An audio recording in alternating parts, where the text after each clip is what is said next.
Everyone, Brian with Midwest Market Solutions.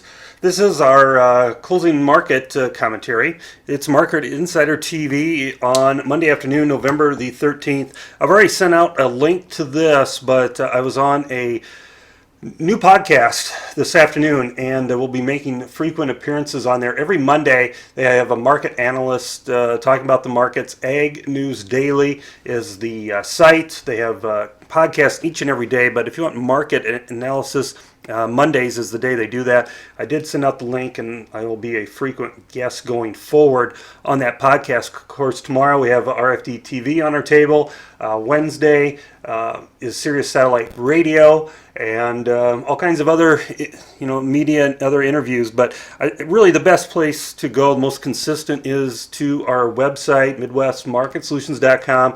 Watch the video series that we have, the Market Insider TV, where you can we post morning and afternoon comments and audio comments as well on the site. So, all right, let's take a look here at soybeans. This is a chart of the continuation chart. Basically, it represents January soybeans. You look at the bearish technicals that we've got going in here. And right here on this reversal day, this is a crop report where we rallied early in the morning before the report came out. And then the report was neutral. It wasn't bullish, so the reaction was bearish, though. And we closed below this uptrend here. This uptrend line, let's kind of magnify this and zoom in on it.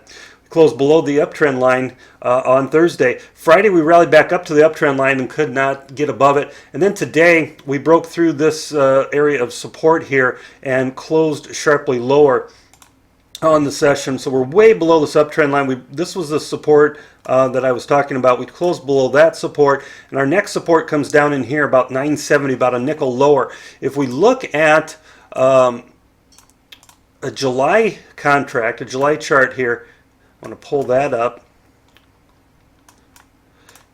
Here's July soybeans. You can see, you can make a case that we've got almost a double top in here on this July soybean chart. A lot of resistance right there at 1033. We broke this support here today, which at this bottom of this range was 1009 3/4, closing below this low at 1008. So yeah, we don't have a lot of strong technicals.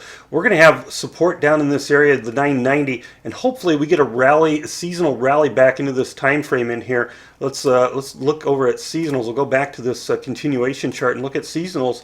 Here's a seasonal pattern, this blue line. It shows a little weakness in this time frame, but about the 16th to the 21st, we do get a seasonal uptick. And more research says 15 out of the last 15 years, we've closed higher 30 days after the 16th. So I don't show that strong seasonal as much as they do, but they do indicate prices should move higher.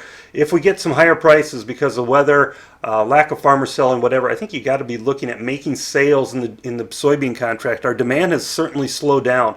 Our exports were very front-end loaded, meaning August, September, and early October, we are aggressive sellers as China was an aggressive buyer. But notice we haven't had any sales in over 2.5 weeks in soybeans private sales, and this is starting to weigh on soybean futures here now, pulling us lower. Now with the funds fat with some long positions, and we can flip to a weekly chart here with the soybeans.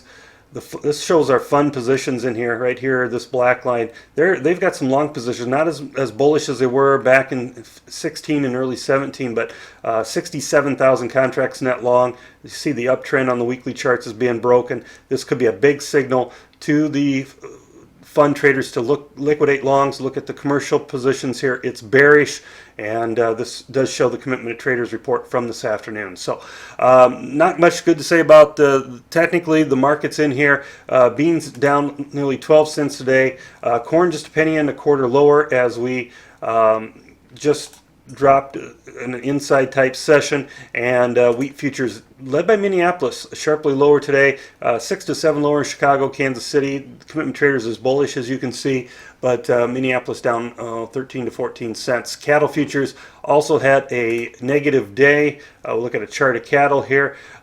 40 lower. We were lower than that. Found a little support from this area right in here. Bounced. We're oversold, but cash looks a little bit softer this week. Have a great night. We'll be back in the morning. Hope this helped you out. This has been Brian Hoops from Midwest Markets. Talk to you soon.